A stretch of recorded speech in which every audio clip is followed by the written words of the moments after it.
go drop like rain, nigga, watch me hit those trees.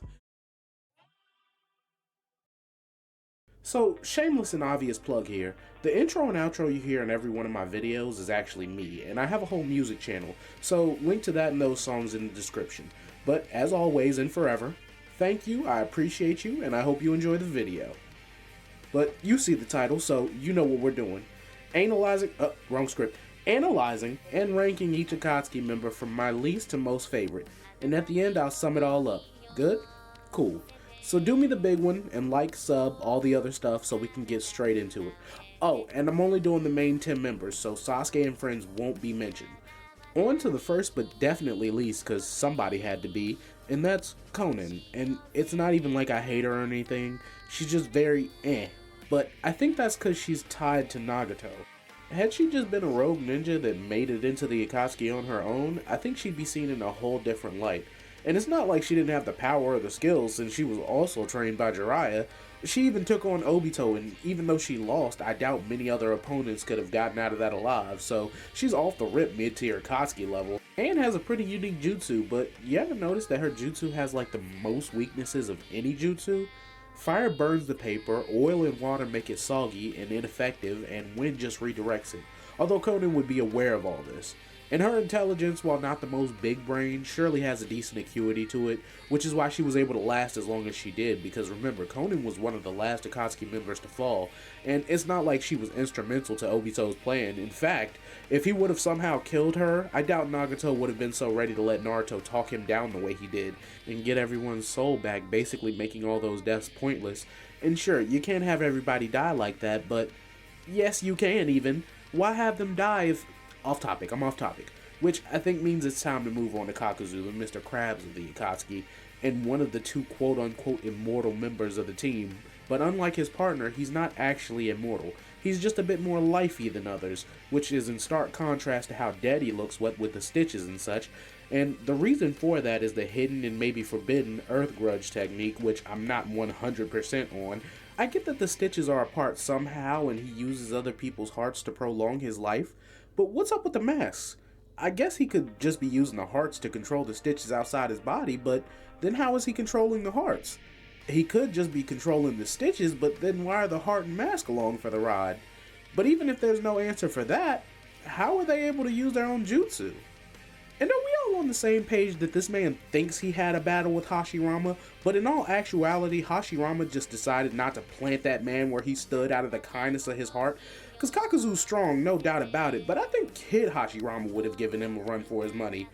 Also, when Tsunade tells Naruto that the Rasen Shuriken is forbidden, it dawned on me that she said she examined Kakuzu's body, which made me think all the way back to the Land of Waves arc when Kakashi explains Trackernin and the secrets of ninjas' bodies, and I immediately wondered who else's bodies they took over the course of the series to study, and just becoming more and more of a power vacuum. Probably most of the enemies we see, considering most of the Pains die in the middle of the village, even though it's just a crater at that point. But the reason Kakuzu is so low is I just don't find him interesting. In his short time on screen, he had lackluster battles and very thin and one-note dialogue. The only reason he made it above Conan is because he actually gets enough focus to glean my attention for a few milliseconds more than she does. Which means our next entry is Zetsu, who is somehow simultaneously the most and least important person in the Akatsuki. And for as much as I hate him for what he did to the story, I have to admit, before the war arc, I really liked when Zetsu was on screen explaining things, especially in the Sasuke-Itachi fight, but once Kaguya comes back, his whole character collapses, and he goes from the duality thing I thought they were going for with black and white Zetsu being one person, to black Zetsu being a literal clingy child, and white Zetsu being a zombie puppet. And it's one of the more disappointing things in the war arc that I don't really hear people talking about.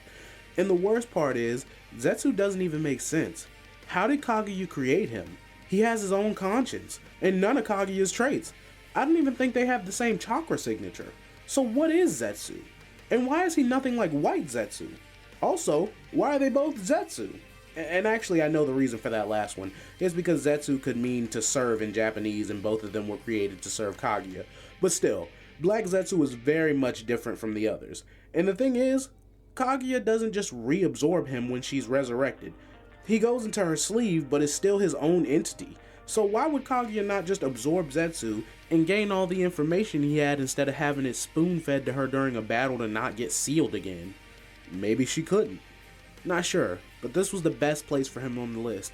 He's the weakest one, but the most complicated. So, heading down the list or up, depending on how you see it, we land on Sori. And Sori was the first member to go down, so making it over the people that he did, he obviously had something more to offer than what we got. But what we did get was pretty solid, if a little cheesy. And honestly, I don't have much to say about Sori. I'm not really a fan of the puppet masters, the fights are so few and far between. The styles look clunky, and in concept is alright I guess, but it always feels like the puppet users are one-off special guests like in the 90s family sitcom, and when Sasori's little core was shown to be the only real part of him left, I just kinda checked out, cause at that point he wasn't even a person anymore, he was basically already dead, and there was no turning back, so he had to die there. And once the core was revealed, I knew that was it. And crazy thing is, from the smidgen of personality we get, I think Sasori would have been a pretty engaging character had he been given more time to shine, but we're trucking on here, so next stop is Obito. And I know some of you are wondering why Obito is this low on the list, and the truth is, I just don't like Obito. And not that he's not well written, he is, and from a narrative standpoint, everything he does makes sense. You gotta remember, Obito was a kid when the boulder crushed him, and he lived isolated for basically the rest of his life. He hasn't experienced a lot of the things in life that make someone mature enough to not put the world under a genjutsu that he knows nothing about. But still, even still, I just don't like Obito. I don't even like Obito's version of Kamui, because I think it's stupid. It makes sense that Kakashi opening what is a localized black hole and warping things away. I'd even let it slide if all Obito could do was put his whole body in the Kamui dimension, but bits and pieces of him become detached and go to another dimension and he's fine? I'm not buying it. And if Toby was a separate entity, he'd be way higher because I like him better. But under all that, lovable Toby is a dark and bitter Obito, so no dice. And to top it all off, Obito flip-flops at the end, and I know about Obito's past and him being a good person, but I think if Obito would have at the very least stuck to his guns, it would have given Naruto pause to understand that people can change in any direction, and Naruto could have taken that to heart, and in the final battle between him and Sasuke, it wouldn't have been about bringing Sasuke back, it would purely be about stopping him from harming anyone else. He doesn't hate Sasuke, but it's not the I'm still your friend no matter what thing. And that would give more weight to Sasuke's apology and repentance, but hey, just my opinion as we come up on the next entry, Dator. And yes, Dator is above Obito. Dator is actually one of the Akatsuki we see the most, and when introduced kinda plays the same role with Sasori that Toby does with him, and both of those dynamics I like. However, I'm not the biggest fan of Dator's fighting style, and I mean in terms of the show, because his actual technique is pretty versatile in the way you can use his explosions, but I feel like they only really got creative with C-Zero, and I thought after his fight with Gaara, Dator would have been more used to set up traps and roadblocks, because when it's a head-to-head battle, we know Dator's Clay is going to be his first offense and what little defense he has, so it always just made more sense to me that he should have been used in a way where the explosions catch you off guard. And I think that's why even though we see him as much as we do, most of his time on screen is spent talking with his partners, and in the two battles he has, the strategy is keep exploding until I win, as opposed to let me figure out a clever way to get one good explosion off. But hey, it works for him until it doesn't, so who am I to argue, but whatever. Let's move on to Pain/Nagato, the deputy leader and strongest member of the Akatsuki. And being quite frank, I don't think Pain or Nagato really had a personality, to put it simply. They were really just a wall Naruto had to run through to get to where he was going. And not to say that that was a bad thing for Pain. I think had Pain had any semblance of real personality traits, he wouldn't have been as effective as an antagonist.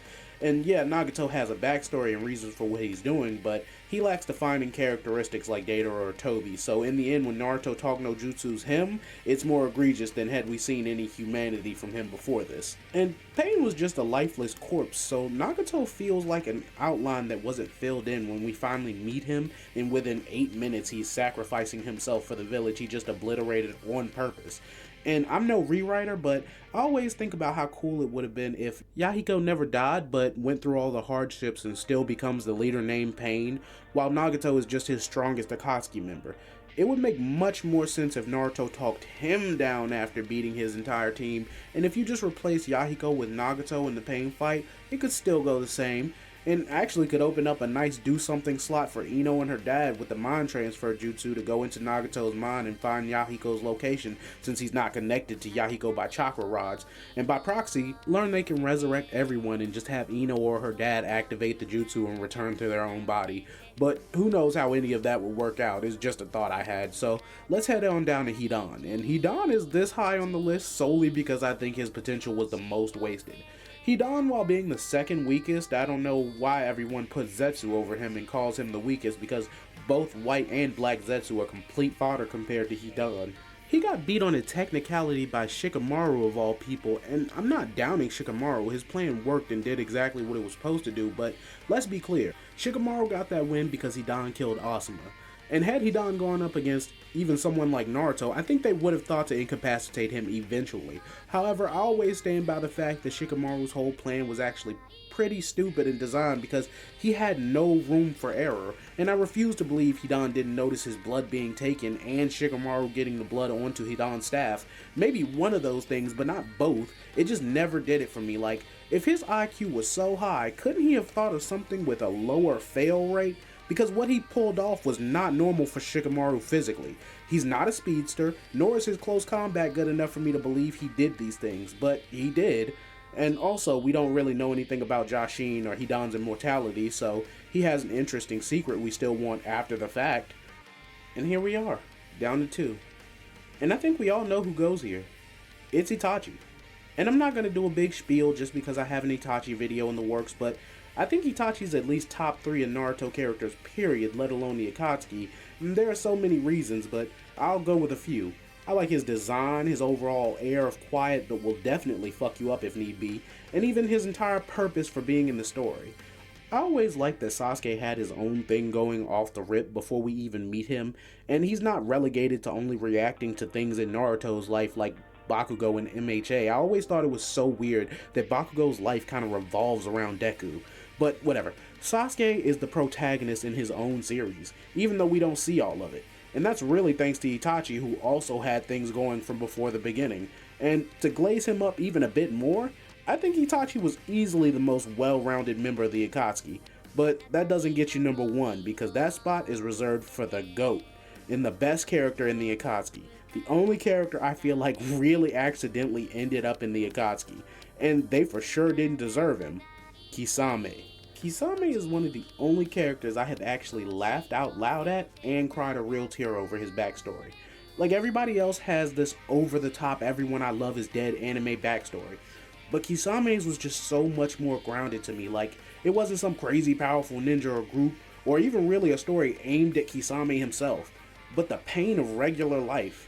And being as loyal and chill as he was, and finding out everyone around you is disloyal and viciously so to the point where you have to leave your own village is sad, even for an anime.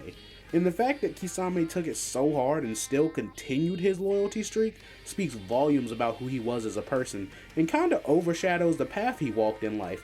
Because had things gone different, Kisame could have been the most upstanding moral figure in Naruto, which is weird to say about someone who lived the way the Akatsuki lived.